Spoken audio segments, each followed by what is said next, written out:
দিগদৰ্শন প্ৰকাশন পশ্চিম যোৰহাটত প্ৰতিষ্ঠা হৈছিল 2003 চনৰ 4 জুলাই। তেতিয়াৰ পৰা নিৰবিচ্ছিন্নভাৱে 6খনকৈ আলোচনী, এখন দৈনিক বাতৰি কাকত আৰু ৰাজ্যখনৰ নবীন লেখক লেখিকাৰ লগতে প্ৰতিষ্ঠিত লেখক লেখিকাৰো প্ৰায় 10,000ৰো অধিক গ্ৰন্থ দিগদৰ্শন প্ৰকাশনে প্ৰকাশ কৰি আহিছে।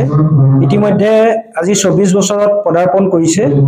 আজি যোৰহাটৰ তাৰকা গৃহত এই অনুষ্ঠানৰ আয়োজন কৰা হৈছে।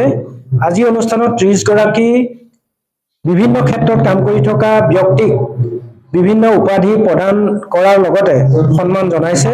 লগতে 30খনৰো অধিক গ্ৰন্থ আজি উন্মোচন হ'ব। ৰাজ্যখনৰ বিভিন্ন স্থানৰ লোকসকল আহি উপস্থিত হৈছেহি এই অনুষ্ঠানত।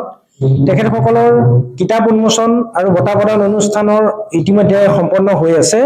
আগন্তুক বৰ্ষটো ৰূপালী জয়ন্তী বৰ্ষ হিচাপে পালন কৰা হ'ব।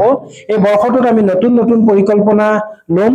বিগত 25 বছৰত এই দিগদৰ্শন প্ৰকাশনৰ জৰিয়তে কিখিনি কাম কৰা হ'ল সেইখিনি সোঁৱৰণ কৰা হ'ব আৰু ইতিহাসত লিপিবদ্ধ কৰিবৰ বাবে এখন গ্ৰন্থ প্ৰকাশৰো আমি পৰিকল্পনা কৰিম। আজি এই অনুষ্ঠানটোৰ শুভাৰম্ভ হ'ব। আমি আশা কৰিম ৰাজ্যখনৰ যিসকল অখ্যাত লেখক লেখিকা আছে, সেইসকলক লিখি আছে হয়তো প্ৰচাৰৰ মুখ দেখা নাই, তেনেসকল লোকক আমি দিগদৰ্শনৰ জৰিয়তে বা অন্যান্য আলোচনীবিলাকৰ জৰিয়তে তেওঁলোকৰ লেখা প্ৰকাশৰ চেষ্টা কৰিম। এনেকুৱা এটা উদ্দেশ্য লৈয়ে আজি এই 24 বছৰৰ পূৰ্তি অনুষ্ঠানৰ আৰম্ভণি কৰা শেষ হৈছে আৰু 25 বছৰ আৰম্ভণি অনুষ্ঠান আজিৰ পৰা আৰম্ভ হ'ব। এই লক্ষ্যত যাতে আমি উপনীত হ'ব পাৰোঁ, সকলো লেখক লেখিকা আৰু শহীদৰ ৰাইজৰ আমি সহযোগিতা আগন্তুক বৰ্ষটোত কামনা কৰিছোঁ আৰু ভৱিষ্যতেও দিগদৰ্শন প্ৰকাশনক যাতে তেওঁলোকে সহায় সহযোগিতা আগবঢ়ায়, তেওঁলোক একোটা পৰিয়ালৰ মানুহ হয়, তাকে আমি কামনা কৰিছোঁ। হয়, নমস্কাৰ। প্ৰথমে মই দিগদৰ্শন প্ৰকাশনৰ স্বত্বাধিকাৰী মহোদয়ৰ লগতে এই প্ৰকাশনৰ লগত জড়িত সকলো গোষ্ঠীৰ বিষয়ববীয়ালৈ মই আন্তৰিক শ্ৰদ্ধা আৰু কৃতজ্ঞতা জ্ঞাপন কৰিছোঁ। আজি মোৰ বাবে এটা খুব ঐতিহাসিক দিন। দিগদৰ্শন প্ৰকাশনে আজি মোক যি মহীয়সী বঁটা প্ৰদান কৰিছে, এই বঁটাৰ পৰা মই সমাজৰ হৈ কাম কৰি যাবলৈ অনাগত দিনত আৰু উৎসাহ পাইছোঁ।